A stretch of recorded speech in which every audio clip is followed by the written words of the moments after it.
Before we begin, make sure you're somewhere quiet. Turn off the lights. Put on your headphones. Because the stories you're about to hear aren't just scary. These are the kinds of experiences people don't talk about. If you enjoy true horror stories, unsettling encounters, and disturbing events that happen to real people, make sure to subscribe to the channel. Now, let's begin.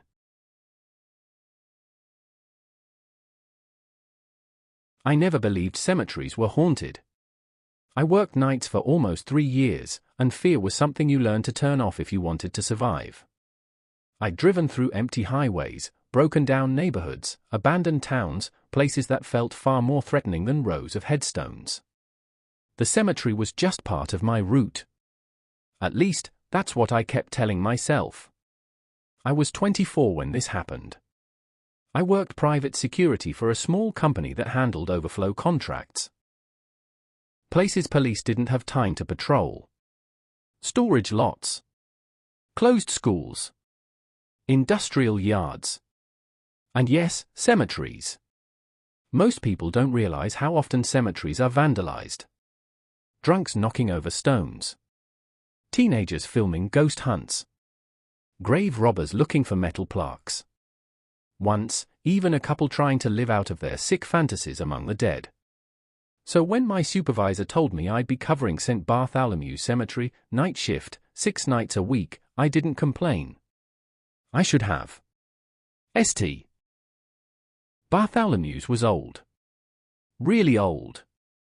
The kind of place where the oldest headstones leaned forward, sinking into the soil like they were trying to crawl back underground. Massive oak trees surrounded the property, blocking out the nearby road. Once you passed through the iron gates, the world felt sealed off. No traffic noise. No wind.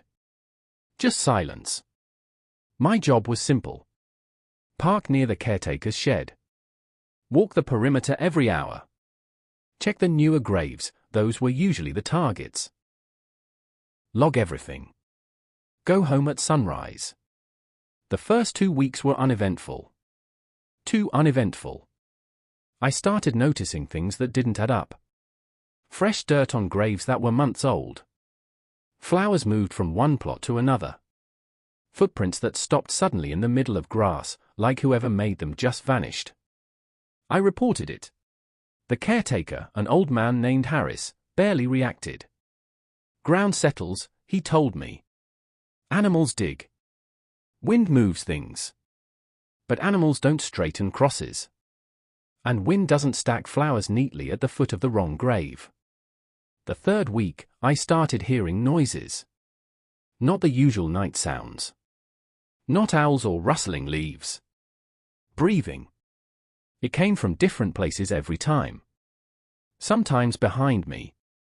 Sometimes between the rows. Always slow. Always deep. Like someone was standing just out of sight, drawing air through their nose. Every time I spun around, there was nothing. I checked my radio constantly. It never picked up interference. No static. No voices. Then came the smell. Rot.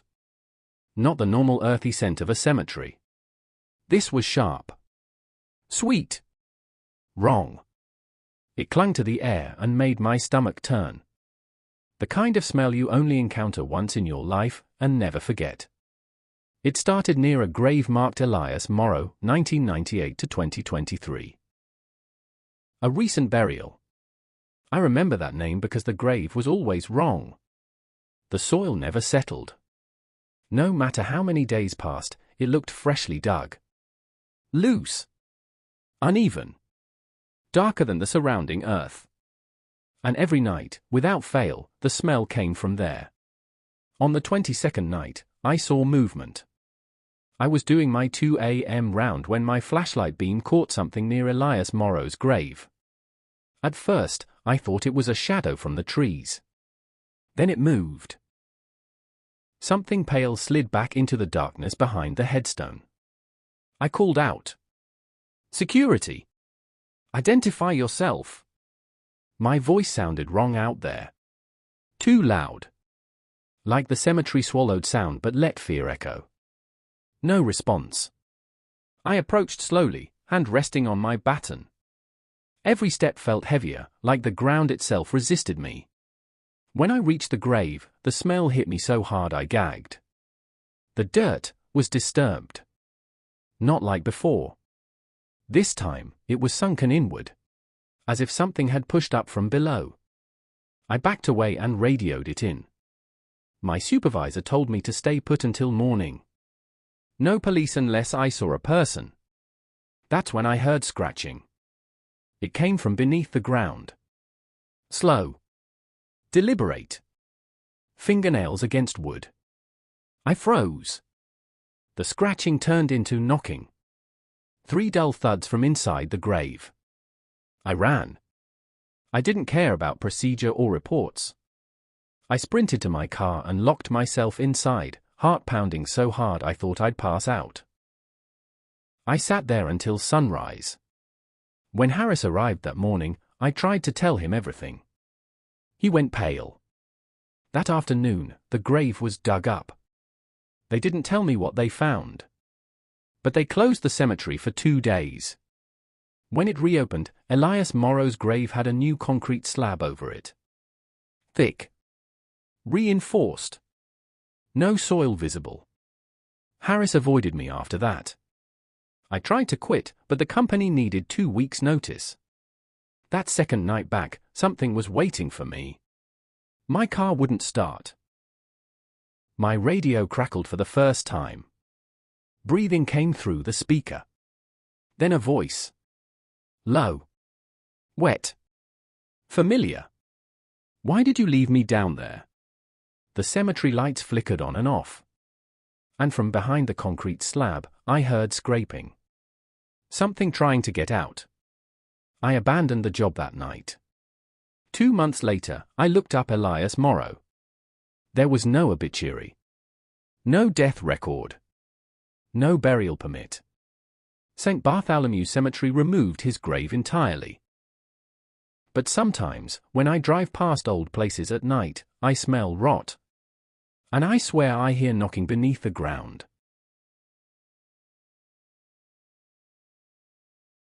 I grew up in a town so small that if you blinked while driving through it, you missed it. Hollow Creek, population just under 900. 1 gas station. 1 diner. 1 church. And 1 cemetery. The cemetery sat on a hill at the edge of town, surrounded by nothing but trees and dirt roads. No lights. No fence. Just headstones stretching back into the woods like they didn't know where to stop. Everyone in Hollow Creek avoided that place at night. I didn't have a choice. When I was 19, my uncle got me a job doing grounds maintenance for the town.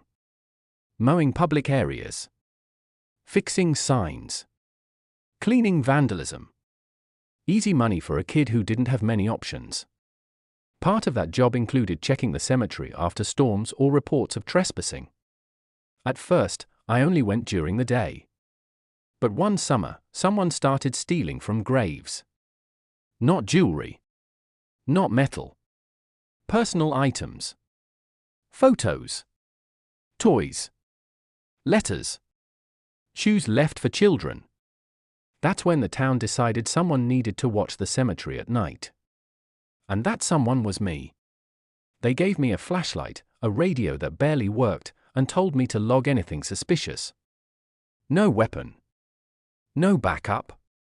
The first few nights were quiet. Too quiet. No insects. No wind. No animals. Just silence pressing in on you until your ears rang. Around midnight every night, I'd feel it. That sensation you get when someone is watching you. I'd turn slowly, sweeping my flashlight across the rows of graves. Nothing. But the feeling never left. On the 4th night, I found footprints. Bare footprints. They came from the woods and stopped right at the edge of a grave belonging to a little girl who died in 2006. Her parents still visited weekly. The footprints were deep, pressed hard into the soil. Like whoever made them had been standing there for a long time. I reported it. The sheriff laughed. "Probably some meth head wandering barefoot," he said. "But meth heads don't leave perfectly clean footprints with no sign of stumbling. And they don't stop exactly at the same grave every night. Because the next night, the footprints were back. Same size. Same path. I started arriving earlier, hoping to catch whoever was doing it. That's when I saw him. At first, I thought it was a headstone. A tall shape standing between two graves, barely visible against the trees. I raised my flashlight. The beam landed on a man. He was standing completely still. Too still. He was tall. Way too thin. Wearing dark clothes that blended into the night. His face looked wrong, sunken, stretched, like skin pulled too tight over bone. And his eyes.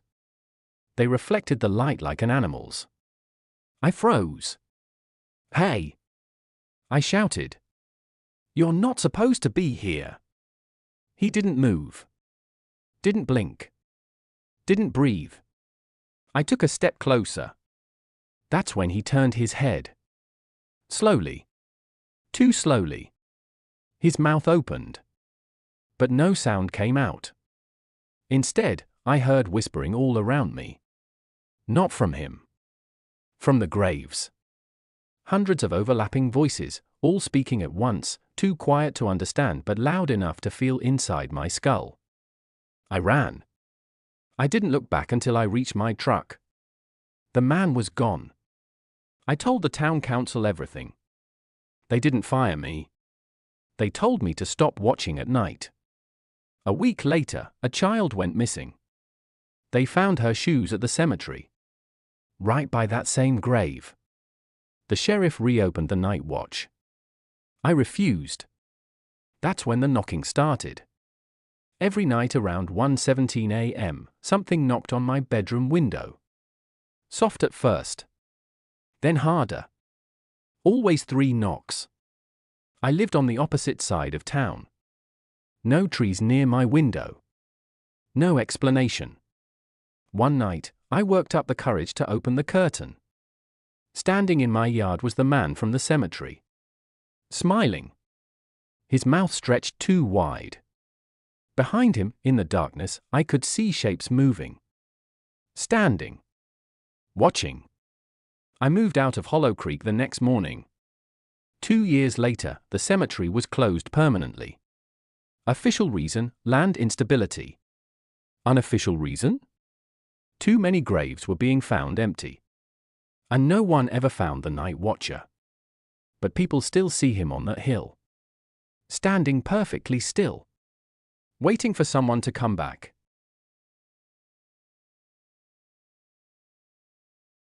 I never believed in haunted places.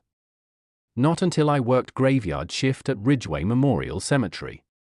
The name sounds peaceful. Respectful. It wasn't.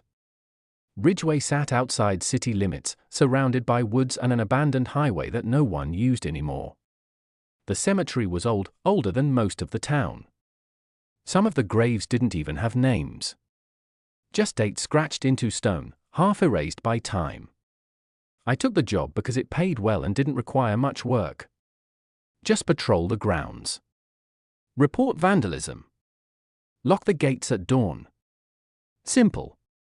My first night there, the caretaker told me something strange before he left. "If you hear digging," he said, "don't investigate." I laughed. He didn't. The first few weeks were uneventful. Then one night, at exactly 2:42 a.m., I heard it. Scraping. Soft at first. Rhythmic. Like metal against dirt. I froze in my truck, engine off, radio silent. The sound was coming from the far end of the cemetery, where the oldest graves were. I remembered what the caretaker said. I stayed in the truck. The scraping continued for nearly 20 minutes. Then it stopped. The next morning, I checked the area in daylight. Nothing looked disturbed. No loose soil. No broken stones. But one grave stood out. The dirt looked pressed down, like something had been pushed back into it. A week later, the digging came back. Same time. Same place. This time, curiosity got the better of me. I grabbed my flashlight and walked toward the sound. The beam cut through the darkness, bouncing off headstones. The scraping stopped as soon as my light hit the tree line. "Hello?" I called. No response. Then I saw movement. A hand. Pale. Dirty. Fingernails black with soil. It was gripping the edge of a shallow pit. Then another hand appeared. And then a face. The man's eyes were wide with terror. Not rage. Not madness. Fear. He looked at me and whispered, "Don't let them bury me again." Then hands grabbed him from behind. Dozens of them. Pulling him back into the ground. The soil collapsed inward like it was swallowing him alive. I ran. The next day, I quit. But the cemetery didn't let go of me. I started dreaming about dirt filling my mouth. About breathing underground. About voices whispering, "You're next." I tried to forget. Until I saw Ridgeway Memorial on the news. Construction workers were expanding the property. They uncovered a mass grave. Hundreds of bodies. No coffins. No records. Just bones stacked like they were thrown away. The town shut the place down immediately. But that wasn't the worst part. The coroner confirmed something impossible. Some of the remains showed signs of scratches on the inside of the bones. Signs of movement after burial. People were buried alive. And according to records, those graves were never officially closed. Sometimes, late at night, I hear scraping under my floor. I don't investigate. Because I know what's down there. And I know they're still digging.